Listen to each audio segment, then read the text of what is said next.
Hello and welcome to Creating Disciples with me, Austin Roberts. We are so excited to have you join us today as we're going to take a look at a letter to a church that we find in Revelation. We're going to specifically look at one of the 7 churches, and that church is the church in Thyatira. Jesus has some words that he says to this church that are important for each and every one of us to hear. So thank you for joining us today, and we hope the Lord speaks to you now. Have you ever been in a place that is easy to compromise? You kind of want to have it both ways. You want to have it one way and the other way, but you can't really do that. Or maybe you've been somewhere where there's a lot of internal conflict. There's infighting maybe in your family or your place of work or a group at school. Have you ever been there? Do you know what that's like? Many years ago, Abraham Lincoln was running for the Senate seat in Illinois. And he was running against Stephen A. Douglas, a man he would lose to then, but ultimately defeat in 1860 for the presidency. But it is something he said during that Senate race which catches our attention today. Abraham Lincoln, at the Illinois State Capitol address, said this: "A house divided against itself cannot stand. I believe this government cannot endure permanently half slave and half free. I do not expect the Union to be dissolved. I do not expect the house to fall. But I do expect it will cease to be divided. It will become all one thing or all the other. Either the opponents of slavery will arrest the further spread of it and place it where the public mind shall rest in the belief that it is in the course of ultimate extinction, or its advocates will push it forward till it shall become lawful in all the states, old as well as new, north as well as south."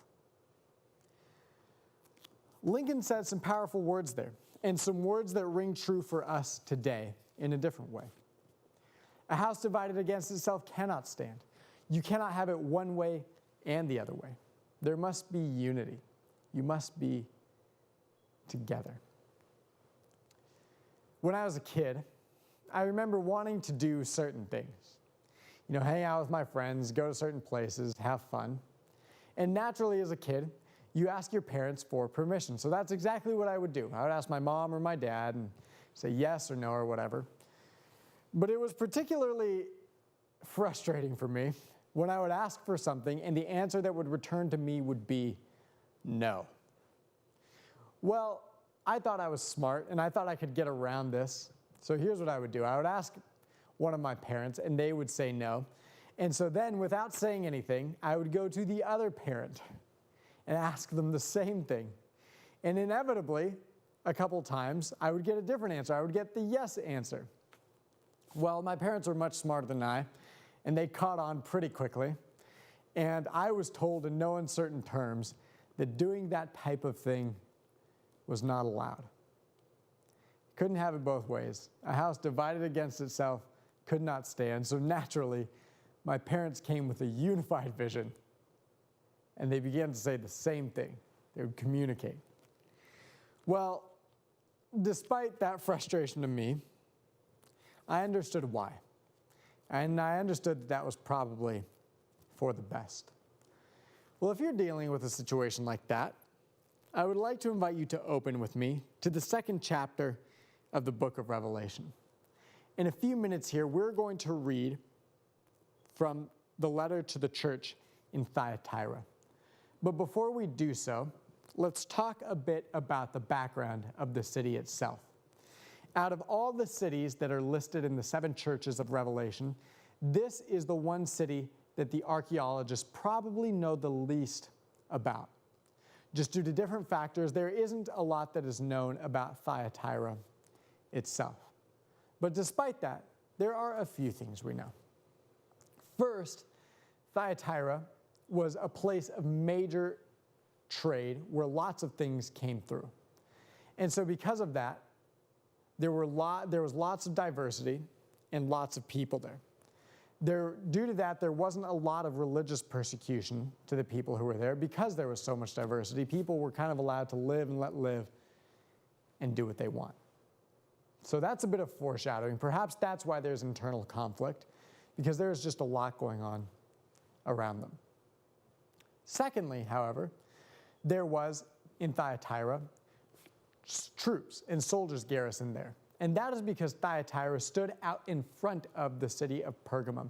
And if you remember the city of Pergamum, Pergamum was a very, very important city to Rome. That is where the proconsul of the region sat. That's where the Roman government was in that region, in Pergamum. So because of that, Thyatira was kind of tasked with defending it. Now, even though Thyatira wasn't the best defense because of where it stood, they would at least give the people in Pergamum time to prepare themselves for battle if an invasion came. And so that's kind of the function that Thyatira held for Pergamum. They were there to guard them and to warn them of coming danger if that became a reality. So we've got that. And then we have, in this city, we have an oracle. Her name was Sambathe. And so even though there wasn't a huge temple to one particular god, there was still religion there. And there was still this oracle. So we have all these things in Thyatira. And then we have the Christians. There is a Christian church there. And I want you to think about inner conflict, infighting between the people there in that church. So we're going to read this letter to the church in Thyatira. And as Jesus often does with these churches, he begins with something positive. So those are the words we're going to focus on first. We're going to read verses 18, 19, and then 24 through 29. And then we'll go back to the middle part of this letter. So let's read it together. To the angel of the church in Thyatira, write.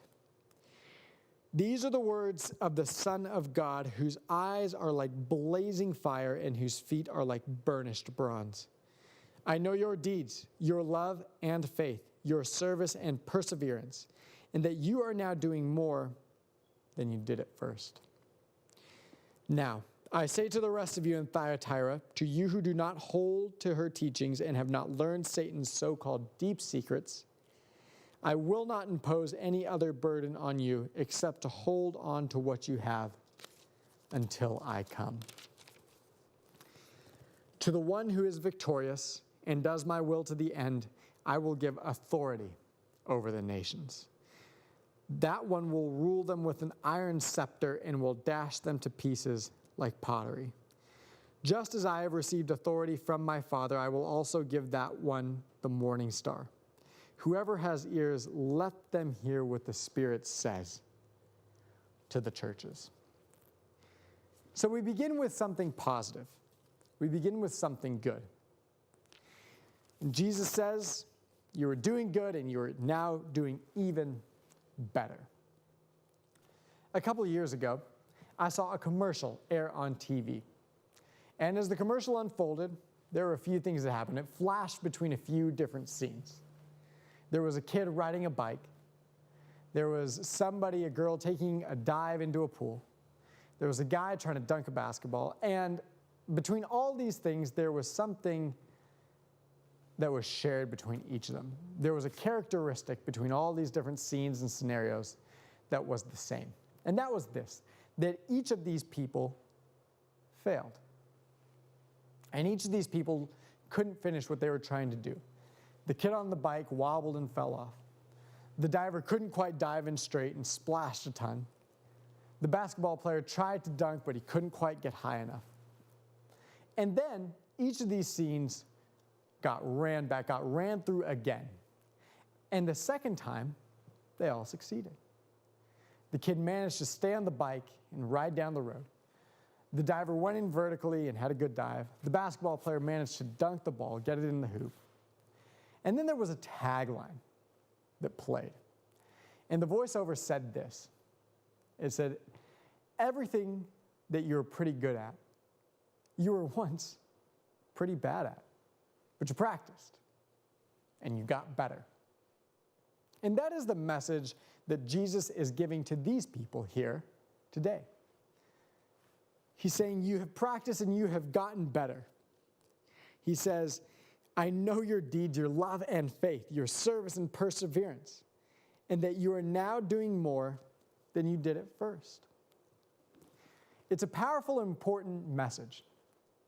It's a message of improvement, of getting better. He says, you were once not so good at something, but you kept doing it. You persevered, and now you're better at it. You're better than you once were then. And that's an encouraging message he gives to this church.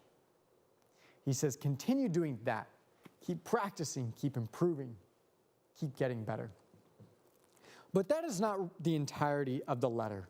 We're going to go back and read the part of this letter that we didn't read before, verses 20 to 23. And I want you to pay attention to this part. It is not positive, it is negative, in fact. And Jesus is going to say some things that might be tough to hear for the people in the church in Thyatira. So let's read it together. The text says this, nevertheless, I have this against you, he says. You tolerate that woman Jezebel who calls herself a prophet. By her teaching, she misleads my servants into sexual immorality and the eating of food sacrificed to idols. I have given her time to repent of her immorality, but she is unwilling. So I will cast her on a bed of suffering, and I will make those who commit adultery with her suffer intensely unless they repent of her ways. I will strike her children dead. Then all the churches will know that I am he who searches hearts and minds, and I will repay each of you according to your deeds. Well, he doesn't hold back. Jesus says some very harsh things here, some very tough things to hear, but they are important. And there are a few things to notice about this part of the text. First, a little more background information.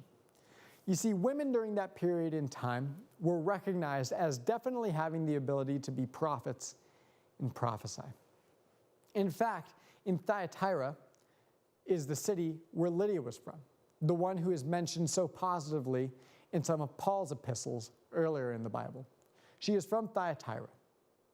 And we know she's from there. She's even possibly the person who first brought the gospel back to that city. And she there made purple dye, which is very expensive. So she was probably successful. And then there's a second person, Sambathe, who was mentioned earlier, who is an oracle in the city of Thyatira to a pagan god. So we know from those different facts of this period of time that women were important to the religious experience during that period of time. But then we have Jesus refer to somebody, and he doesn't refer to her by her actual name. You see, he calls her Jezebel, who is an Old Testament queen, the wife of Ahab, who did some very, very evil things, if you remember that, during the story of Elijah. And the person to whom Jesus refers to here is probably a real physical woman. It's not just a metaphor or an allegory for don't do these bad things like Jezebel did in the Old Testament. This person is probably real. And so while Jesus makes that example of Jezebel in the Old Testament, he's also talking about a physical person. And he says, do not allow her to lead you into sexual immorality and into eating food sacrificed to idols, because those things are detestable. They are evil. And so the question obviously arises, what's the draw then to Jezebel? Why would the people in this church feel that draw, that pull towards what she is doing? Well, as I was researching the city of Thyatira and the church here, scholar William Barclay shed some light on one of the possibilities that could have been a reality there in Thyatira. You see, because Thyatira was a trade city where lots of trade routes ran through, there was one way to really make money, and that was to be able to craft or create something that had value that you could sell, that people would pay for. And the way to do that in Thyatira was to join a guild. And joining a guild was a big deal. You see, a guild wasn't just a place of work, somewhere where you would go, You would be a blacksmith or a woodworker or something and make these different goods and then just go home and live your life. A guild was much more than that. You see, joining a guild was a way of life. Guilds would not only make things together, they would essentially live together and practice the same religion and do the same things and sacrifice to the same gods at the temples. And so joining a guild was a big deal. Now, if you were not part of a guild, life could be tough. You wouldn't have a good way to make money. That would make you poor. That would make you unable to provide for yourself and for your family. So joining a guild in Thyatira during that day and time was almost necessary. And it would have been difficult not to have done that. And so into that context we step and we have Jezebel, or at least that's what she's called here. Now Jezebel is not someone who comes in from the outside and is trying to tempt the Christians. It is apparent through this letter that she is from the church. She's from the inside. So she's not like the Nicolaitans who we read before. She's probably not from Rome and she's just come here to try to tempt the people and lead them astray. She's from the church. She's from the inside. And so that's why we have this harsh and specific words that Jesus gives to this church. He knows there's infighting, there's conflict on the inside. There is a call to compromise. And this woman, this Jezebel, says, listen, you've got to make money, you've got to provide. So just join a guild. You can have sexual immorality or eat food sacrificed to idols and then just repent and it'll be fine. You don't have to stay out of a guild and be poor and struggle. Just compromise your beliefs a little bit, is what she says. And so in that moment, Jesus comes down hard. He says that is not who you are supposed to be. You're one way or you are the other way. There is no compromise. Have nothing to do with this infighting. So the question is, what does compromise look like today? You and I probably have areas in our lives where we compromise. In fact, I'm reminded of a story credited to Barry Lorch of the San Diego Tribune, who wrote an article many, many years ago when there were still new states being added to the United States, and the question arose in the Senate, are we going to allow these new states to sell alcohol? Well, one senator who was particularly known for being very, very anti-alcohol posed a question to a fellow senator of his who he wasn't sure which side he was on. And this is how that senator answered. He said, "You asked me how I feel about whiskey. Well, here's how I stand on the question. If, when you say whiskey, you mean that devil's brew, the poison spirit, the bloody monster that defiles innocence, dethrones reason, destroys the home, creates misery and poverty, yes, literally takes bread from the mouths of children. If you mean the evil drink that topples the Christian man from the pinnacle of righteousness and gracious living and causes him to descend to the pit of degradation, despair, shame, and helplessness, then I am certainly against it with all my heart. But if, when you say whiskey, you mean the oil of conversation, the philosophic wine, the ale consumed when good fellows get together that puts a song in their hearts and laughter on their lips, the warm glow of contentment in their eyes, if you mean Christmas cheer, if you mean the stimulating drink that puts the spring in an old man's footsteps on a frosty morning, if you mean the drink whose sale puts, I'm told, millions of dollars into our treasury which are used to provide tender care for our crippled children, our blind or deaf or dumb, our pitifully aged and our infirmed, to build highways and hospitals and schools, then I am certainly in favor of it. This is my stand, and I will not compromise." That sounds a little like us sometimes, doesn't it? We want to have it both ways. We want one thing and we want the other thing. But the truth is, we can't have it both ways. We cannot compromise. We've got to choose one side or the other side. And in this letter, Jesus makes that very, very clear. He says you can't have it both ways. You cannot be a follower of Christ and yet still commit sexual immorality and eat food sacrificed to idols. That's not how this works, says Jesus. Choose one way or the other way. And you probably know what it's like to struggle with compromise. Maybe in the home. You're dealing with issues at home, and you and your spouse or your kids are fighting on the inside, and everyone wants to have it their own way. But you've got to choose a path and stick to it. Or maybe at work. The boss is telling you to do some things that seem a little on edge, maybe unethical, maybe even illegal. And Jesus comes and he says, no, you can't have it both ways.